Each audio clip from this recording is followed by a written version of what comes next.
Saya akan membahas satu lukisan yang pernah saya buat di tahun 2020. Kebetulan memang sudah sejak beberapa tahun yang lalu saya mendalami satu seni lukis yang mungkin cukup jarang dipelajari dan didalami di Indonesia, yaitu lukisan Zen. Lukisan Zen itu memang pada umum pada tradisi Oriental, dan mediumnya pun adalah medium kertas beras ya. Jadi cukup berbeda, teknik penguasanya juga berbeda, basicnya adalah kaligrafi.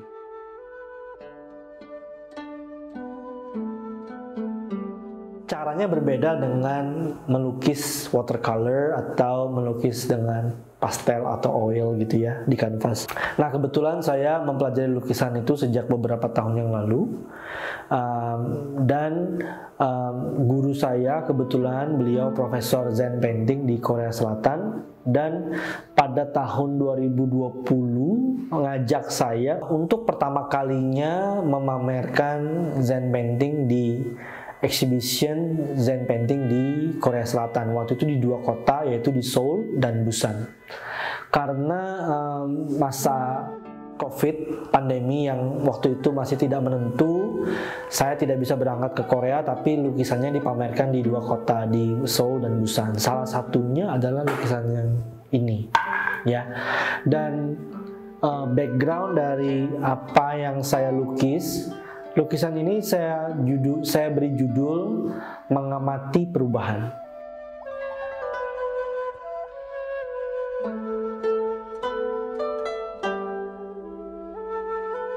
Karena kita tahu kan, tahun 2020 itu hidup kita itu gonjang-ganjing ya. Banyak banget perubahan drastis dalam hidup kita karena situasi pandemi waktu itu benar-benar memukul pekerjaan kita yang rutin, kemudian mengubah banyak ritme hidup dan penuh dengan ketidakpastian ya. Lukisan ini dibuat dengan gaya Shei atau dengan gaya spontaneous brush. Jadi saya tidak mikir apa-apa, saya cuma menggores saja, dan dari situ dengan niat ingin mengejawantahkan impermanence atau perubahan, saya mencoba untuk menguas dan melihat bentuk apa yang muncul gitu.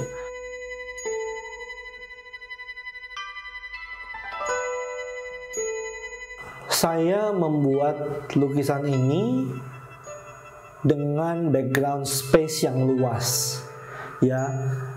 Dan kalau Anda perhatikan lukisan ini di tebing dengan pohon yang besar dan beberapa orang yang duduk di bawah pohon itu sambil menghadap ke arah tebing.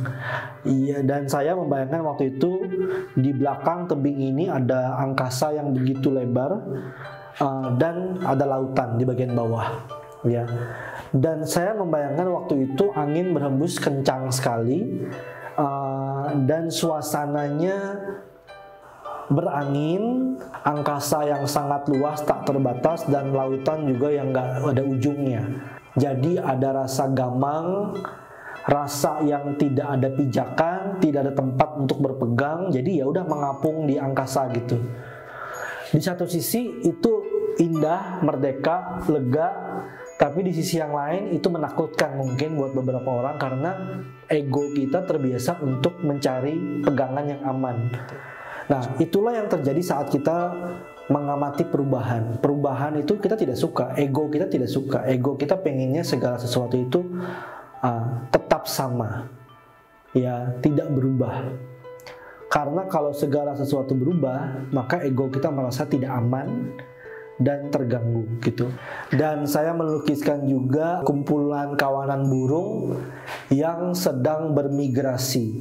Dan kita tahu di negara-negara 4 musim itu ada musim-musim di mana burung-burung itu dalam kumpulan mereka migrasi. Karena apa? Karena perubahan. Dan migrasinya burung adalah kemampuan burung itu untuk beradaptasi dengan perubahan. Karena segala sesuatu dalam dunia ini pasti berubah. Kalau kita tidak mau perubahan, kita pasti menderita, ya. Dan di satu sisi, perubahan itu adalah kabar baik. Kenapa? Karena kalau tidak ada perubahan, maka tidak mungkin ada peningkatan. Karena peningkatan ataupun penurunan terjadi karena ada perubahan, gitu.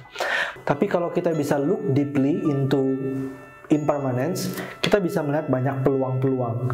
Ada banyak bisnis yang mati, tapi juga ada banyak opportunity bisnis model baru yang hidup.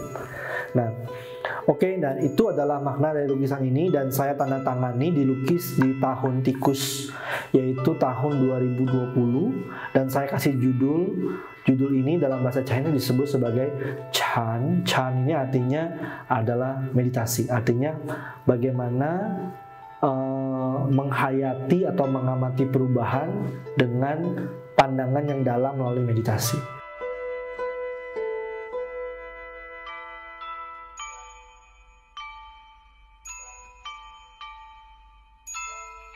Demikian lukisan ini, tapi lukisan ini hanyalah menceritakan soal impermanence atau perubahan.